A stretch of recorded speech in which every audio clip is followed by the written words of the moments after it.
আমাদের দেশের মানুষ অলস, সহজে কোনো কাজ করতে চায় না, সবাই সহজ কাজ করে। 3 দিন আগে ওভারব্রিজে যখন উঠছি তখন দুজন আঙ্কেল পিছে দিয়ে এসে আমাকে টাচ করছে। রাশ আওয়ারে এখানে অনেক বিজি থাকে, তো তাই অনেকে হচ্ছে ওভারব্রিজে ওঠার চেয়ে ওইখান দিয়ে পাস করাটা বেশি বেটার মনে করে, টাইম সেভিং মনে করে।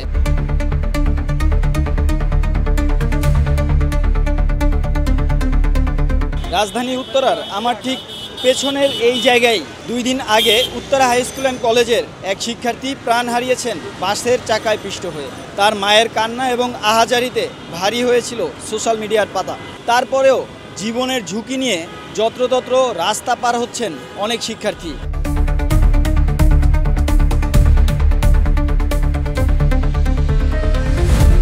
এই ভাইয়া, ওভারব্রিজ থাকতে তুমি রাস্তা পার হলা কেন? উপরে উঠলে আবার আমার মানে পা ব্যথা করে সেই জন্য। 2 দিন আগে তোমার কলেজের এক বড় ভাই এখানে অ্যাক্সিডেন্ট করে মারা গেছে না? কিভাবে মারা গেছে? শুনছি হচ্ছে উনি রাস্তা পার হচ্ছিল, তখন মানে দৌড় দিছে, তখন ড্যাকে মেরে দিছে। তোমরা তো সংস্কার চাইছো, সংস্কার চাইতে হলে তো আইন মানতে হবে। আইনটাকে এই যে আইন নিজেই আইন ভাঙলা, আইন মানা উচিত। আইন মানা উচিত। আমার সামনেই হয়েছে বিষয়টা, আসলে আমিও ওইখান দিয়েই পাস করতেছিলাম। তো জিনিসটা হচ্ছে যে এইখানে অনেক ভিড় থাকে, তো তাই ওখান দিয়ে অনেকে পাস করে। তো পাস করার সময় ও খালি একদিকে তাকাইছে, অন্যদিকে তাকায় নেই। তো গাড়িটা হচ্ছে ওই সাইড থেকে এসে ওকে অনেক জোরে ধাক্কা দিছে আর কি। ওখান দিয়ে পাস করতে নিয়েছিল না দেখে, তো ওখানে থেকে ধাক্কা খেয়েছে। ওভারব্রিজ ব্যবহার করাটা অনেক গুরুত্বপূর্ণ, কিন্তু হচ্ছে এরকম রাশ আওয়ারে এখানে অনেক বিজি থাকে, তো তাই অনেকে হচ্ছে ওভারব্রিজে ওঠার চেয়ে ওইখান দিয়ে পাস করাটা বেশি বেটার মনে করে, টাইম সেভিং মনে করে, যদিও এটা উচিত না। আসলে সে তার ফ্রেন্ড সার্কেলের সাথে বাসে যাচ্ছিল, বাসে যাওয়ার সময় অনেক জোরে একটা গাড়ি আসতেছিল, সে দৌড় দিছে আর কি। তারপরে মানে গাড়িটাকে তাকে মেরে চলে গেছে। সে যদি ওভারব্রিজটা পার হতো তাহলে কি দুর্ঘটনা ঘটতো? অবশ্যই না। আসলে আমাদের দেশের মানুষ অলস, সহজে কোনো কাজ করতে চায় না, মানে সবাই সহজ কাজ করে, মানে সবাই ফ্লাইওভার ব্যবহার করে না। যে বড় বাইরে আসতেছে তারাও এখন ফ্লাইওভার ইউজ করতেছে, এই যে আপুরা গেল, অলস হয়ে গেছে দেশটা, আসলে অলস। আমি আমার পার্সপেক্টিভ থেকে বলবো যে আমার প্রবলেম হয় টাইম।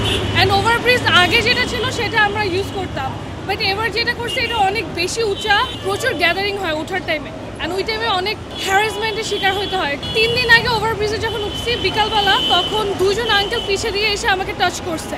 ভিড় থাকে বেশি, তখন ওরা ইনঅ্যাপ্রোপ্রিয়েটলি টাচ করে। ইভেন ওরা হচ্ছে এই টাইমে ওভারব্রিজে ওঠার টাইমে যখন ভিড় হয় তখন ওরা ফোন চুরি করে, অনেক নানান প্রবলেমস হয়। বাট আমি যখন বিএনএস দিয়ে আসি তখন আমি বিএনএসের ওভারব্রিজ ইউজ করি, বিকজ ওইটা একটা সেফ অ্যান্ড ওখানে অলওয়েজ পুলিশ থাকে, যেটার কারণে কখনো ওরকম চুরি বা এখন পর্যন্ত আমি দেখি নাই। আর আমি আজিমপুর দিয়ে যদি আসি তাহলে আমি নিচে দিয়ে ক্রস করার ট্রাই করি, কারণ আমি উপরে উঠতে চাই না।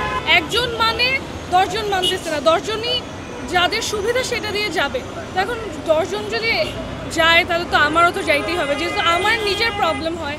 ওদের সিঁড়ির যে লেন্থ এটা অনেক বেশি, অ্যান্ড ওদের সিঁড়িটা অনেকগুলো সিঁড়ি, যেটার কারণে ওই বিএনএসের সিঁড়ি কিন্তু তার থেকে অনেক কম। মানে যারা লাইক এল্ডারলি পিপলস, ওরা উঠতেও ওদের অনেক কষ্ট হয়। তো ম্যাক্সিমাম যে দেখবেন যে যারা বৃদ্ধ তারা নিজ দিয়ে পার হওয়ার ট্রাই করে। এটার ব্যবহারটা উপযুক্ত হচ্ছে না, দ্যাটস ওয়াই এই প্রবলেমগুলো হচ্ছে। আমাদের মনে হয় সংস্কারের আগে আমাদের মন মানসিকতা এবং আমাদের মেনে নেওয়ার মন মানসিকতা চেঞ্জ করা অতীব জরুরি আমি মনে করি। যে আইন কিন্তু আছে, কিন্তু আইনের যথাযথ ব্যবহার সেটা কিন্তু আমরা যারা জনসাধারণ আছি, হ্যাঁ, তাদের মধ্যে থেকে উঠে আসতে হবে। কোনো সরকার এটা চেঞ্জ করতে পারবে না যতক্ষণ আমরা নিজেরা চেঞ্জ হব। ওকে, আমরা আইনের প্রতি শ্রদ্ধাবোধটা আমাদের দেখাতে পারবো। সবাই কিন্তু শিক্ষিত লোক, রাস্তা পার হচ্ছে, কিন্তু এই ওভারব্রিজটা কিসের জন্য আমাদের? তাহলে আমরা সংস্কার কিন্তু চাচ্ছি, কিন্তু নিজেদের মধ্যে আগে সংস্কারটা আনা দরকার আমার মনে হয়।